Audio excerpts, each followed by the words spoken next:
Hello everyone, this is Ronnie Maite and I'm here today with my another video. Today I'm going to explain you why there was no name and country's flag on Indian boxer jersey at this Tokyo Olympic. The absence of their own and the country's name on some Indian boxer vest in the Olympic has caused a small furore. Hereafter, the legendary MC Mary Kom alleges that she was forced to change minutes before her last 16 bout without proper explanation from the organizer.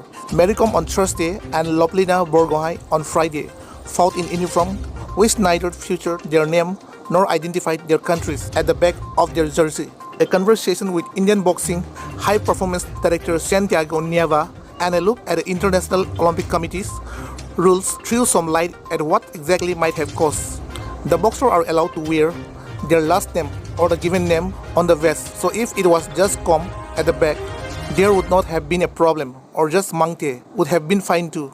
She was not allowed to wear Mary Kom. Same with Loplina. She needed to have Borgohain on the back. Nieva explained, but it is no problem. We have got new vests for her and she will wear the new one in the semi-final. He said, for those who don't use their full name, it is no problem.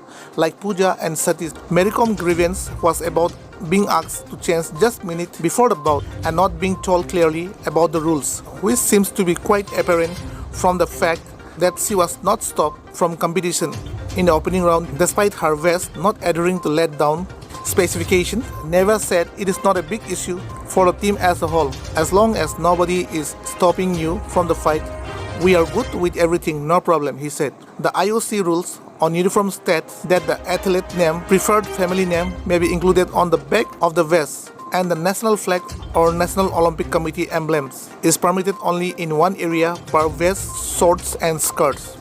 During the games, the boxing task force has an equipment check table with an official equipment